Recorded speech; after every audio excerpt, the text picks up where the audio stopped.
Today 24 news सत्य परिस्थितीचा सविस्तर आढावा। शिंदखेडा तालुक्यातील हजारो बांधकाम कामगारांची गैरसोय दूर करण्यासाठी शिंदखेडा शहरात डीओसी कार्यालय तातडीने सुरू करण्यात यावं अशी जोरदार मागणी शिवसेना बांधकाम कामगार सेनेच्या वतीनं करण्यात आली आहे। या संदर्भात धुळे जिल्हाधिकारी तसंच सरकारी कामगार अधिकारी यांना निवेदन सादर करण्यात आलं।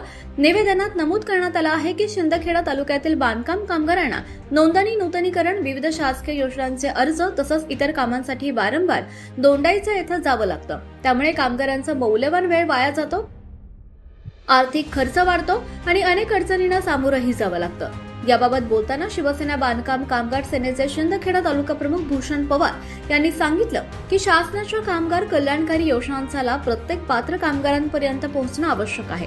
कामगारांना वारंवार दोंडाईचे येतं हेलपाटे मारावे लागू नयेत यासाठी शिंदखेडा शहरात कायमस्वरूपी डीओसी कार्यालय सुरू करणं अत्यंत गरजेचं आहे। तसंच ग्रामीण भागातील कामगारांची गैरसोय लक्षात घेऊन कुंडाणे आणि निमडाळे येथे सुविधा केंद्र सुरू करण्याची सुद्धा त्यांनी मागणी केली आहे। या निवेदनावेळी बांधकाम कामगार सेनेचे जिल्हाध्यक्ष सुधाम शिरुडे, उपजिल्हा अध्यक्ष विठ्ठल पाटील, जिल्हा संघटक भालचंद्र पाटील, शिंदखेडा तालुका प्रमुख भूषण पवार, तालुका उपप्रमुख सचिन चौधरी, धुळे तालुका प्रमुख अविनाश शेलार, उपतालुका प्रमुख नितीन पाटील, शिरपूर तालुका उपप्रमुख सुभाष पावरा, संघटक राजाराम पावरा, धुळे जिल्हा कोषाध्यक्ष राजेंद्र पारधी, धुळे उपप्रमुख मोहन खैरनार, संघटक विकास गिरासे, संघटक महेंद्र बाग यांच्यासह मोठ्या संख्येने पदाधिकारी आणि कार्यकर्ते उपस्थित होते।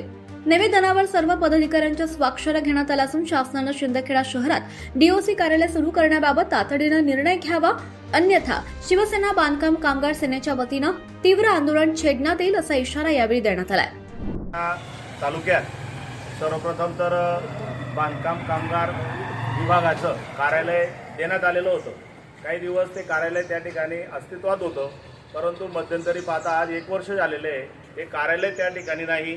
ते कार्यालय दोंडाईच्या विभागात हलवण्यात आलेलं आहे। त्याचं कारण अद्यापही जनतेला माहीत नाही आहे, परंतु आमच्या नागरिकांना, आमच्या बांधकाम कामगारांना यासाठी खूप हेलपाटे मारावे लागतात। त्यांना त्यांचं काम वगैरे काम सोडून, त्यांचा रोजगार सोडून त्यांना दोंडाईच्याकडे जावं लागतं। दोंडाईच्यावर गेल्यानंतर त्यांनाही पुढची तारीख देण्यात येते। यामुळे आमच्या शिंदखेडा तालुक्यातील सर्व बांधकाम कामगार हे नाराज आहेत। दुसरी गोष्ट अशी, शिंदखेडा शहर हे मध्यवर्ती ठिकाण आहे। येणाऱ्या सर्व खेडोपाड्यावरून येणारी लोक, आठवडे बाजार असेल, काही असेल, त्या निमित्ताने शिंदखेडा येथे येतात। त्यांना शिंदखेड्यात जर का हे कार्यालयाची स्थापना वापस त्या ठिकाणी जर करण्यात आली तर सर्व बांधकाम कामगारांना यासाठी खूप सोयीस्कर होणार आहे, सोय होणार आहे। याची दखल आयुक्त साहेबांनी घ्यावी आणि लवकरात लवकर आमचं दोंडाईचं जे कार्यालय आहे, जर ते आपण नाही देऊ शकत तर आपण शिंदखेडा शहरासाठी परत एक दुसरं कार्यालय त्या ठिकाणी द्यावं आणि या शिंदखेड्याच्या जनतांची सोय करावी। धन्यवाद। महाराष्ट्र टुडे मराठीसाठी ब्युरो रिपोर्ट मुरलीधर माळी, शिंदखेडा, धुळे। आजच महाराष्ट्र टुडे 24 न्यूजला सबस्क्राईब करा आणि सत्य परिस्थितीचा सविस्तर आढावा पहा।